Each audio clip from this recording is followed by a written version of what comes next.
Hello and welcome. Today I'm going to talk about the Ukrainian Foreign Legion, again, fifth video. But one of the questions I get on every video I do is this: what happens if you get captured?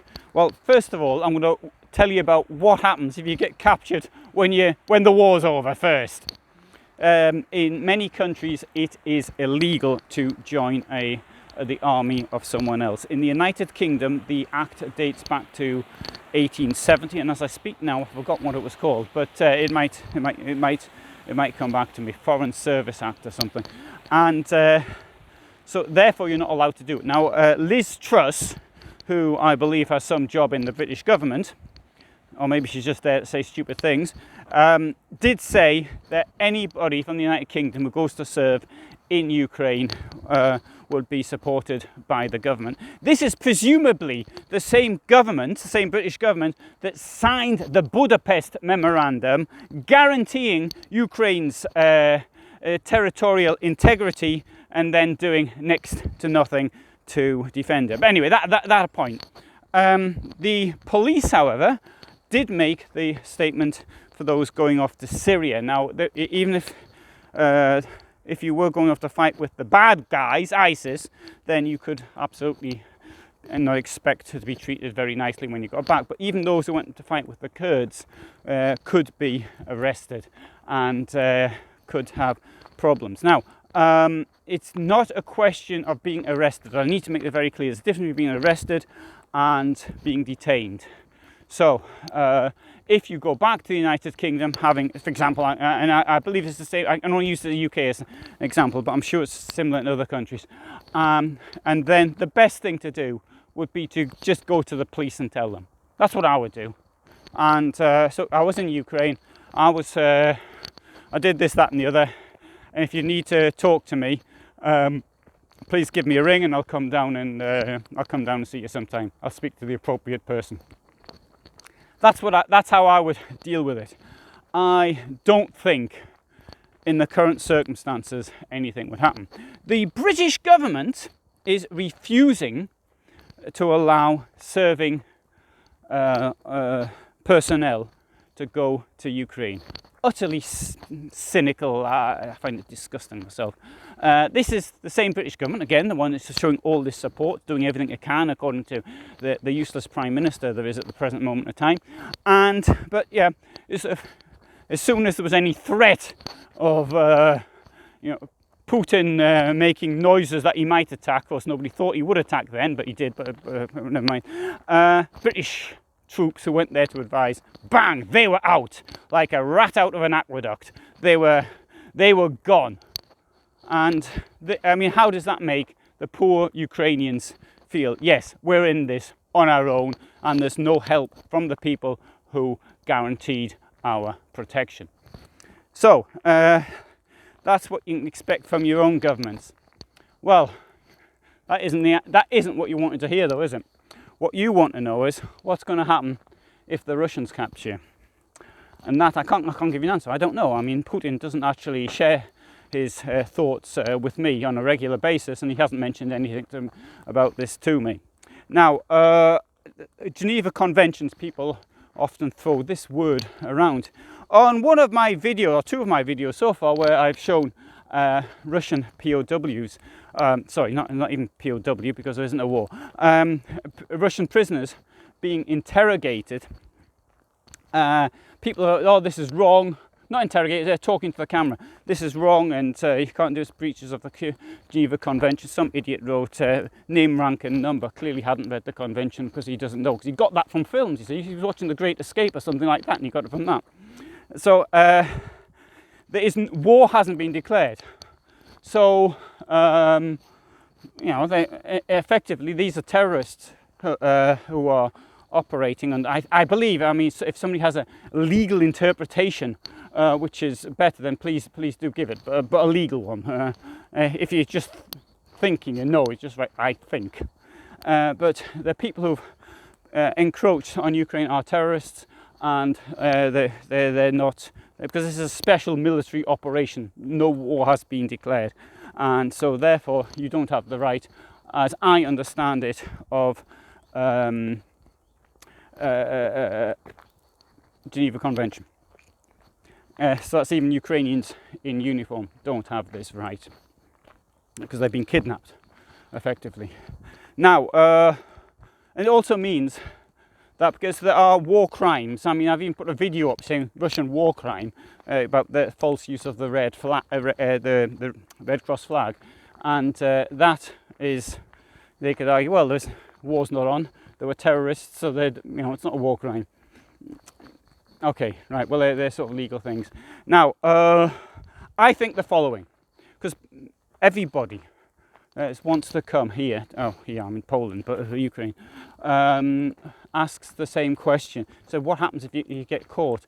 The thing is this, I believe that if you get caught, that they will mistreat you, but they wouldn't kill you. And the reason I don't think they'd kill you, because a Western prisoner is a high value prisoner. And that prisoner could be useful later. So, I mean, it comes to sort of doing oil deals or something like that in the future, or gas or whatever. So, well, there's a goodwill, we'll let a couple of your prisoners go free. Hey, just a minute, what's this I've got swimming in the, I'll just show you this one here. Is that Putin there swimming in the, in this canal? Can you see it? Yeah, look at that. Oh, he's coming to see us. Oh, it's not every day you see one of them, is it? Well, it is for me, I see them quite often. Anyway, good, there's your entertainment. Back on to me. So, I believe that, of course we can't know. Russia is bringing in mercenaries, and it's quite clear why they're doing this, because obviously a mercenary, they're going to have to pay them $200 or $300 a day. They bring them in from Syria, and rather than pay, I don't know what the Russians earn, but 200 or 300 rubles a day probably. And the thing is, when Russians get killed, they have to explain it to their families, their poor kids who've got no military training, probably who are abused in the army, and don't want to be there in the first place. If they bring in Syrians, they've got years of experience, hardened killers possibly, and $200 or $300 a day. I mean, well, it's a lot of money here. I wouldn't mind earning that, but I found $9,000 a month. Wow. Anyway, so that makes you come up with people like that. Well, I think then it's slightly different, because you can expect less mercy. If you come against these Chechen sort of not quite mercenaries, but I don't know, soldiers in the Russian army, let's call them, then also I think you've got less chance of coming out of it alive. The most dangerous time, of course, in any POW situation is the moment we're taken prisoner, because the people who take you prisoner are naturally nervous that you might have a weapon. They've got weapons cocked, ready to fire, finger on the trigger. So that if you get over that, so how might you survive? Now, according to Geneva Convention, you do have to give your name, your date of birth, and your rank. And according to Geneva Convention, which, as I've always explained, isn't any use here. So, what would happen is either don't talk to them at all if you can. Pretend you can't understand. Probably wouldn't be able to understand them, or don't even try and communicate. I don't know. Act stupid. Act as though you're deaf or something. And I don't know. But things like this, you'll have documents on you. They'll search you. They have every right to search you. And really, you've got to cover your passport, your driving license, so they're going to find out anyway. So at the end of the day, I don't really know what to say on this one. If you haven't got the answer you wanted, I know. I can tell you what happened in the past, though.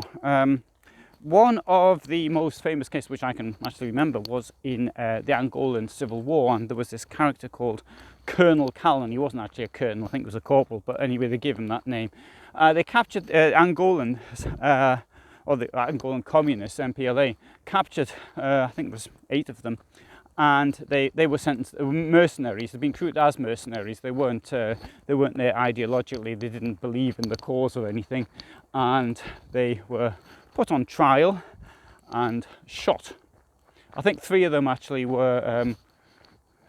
I can't quite remember now. I should have done this before. I should have done some better preparation. In Cuba, after the Bay of Pigs, they captured a lot of these people who had been recruited amongst the Cubans living in Florida and other places in the United States, Cuban exiles, and they were bought by the United States government. They were put on trial, sort of a group trial, but that was propaganda too. I think you'd probably find it on the internet somewhere, I imagine, because I have seen video of it. And what other cases can I think of? Yeah, you've got two there. Nothing else actually comes to mind. I mean, there have been cases where you had people taken prisoner by the Taliban who were from the press or something, but they always came out in the open. Foreign fighters, I think somebody was captured in Iraq as well by the insurgents. Yeah, but once more, I can't quite recall what happened. Of course, this is no proof at all. What would happen to you if you were caught? Well, don't know. So I know that doesn't answer your question, and you're just thinking I just wasted 12 minutes listening to this. But at the end of the day, you do have the answer, and the answer is we don't know. So just think about that before you think you're going to go. And if you do go, and I've got to keep saying this over and over again, don't bother the Ukrainians at all unless you have 2 years military experience. Will you promise to do that for me? Right? You will? Good.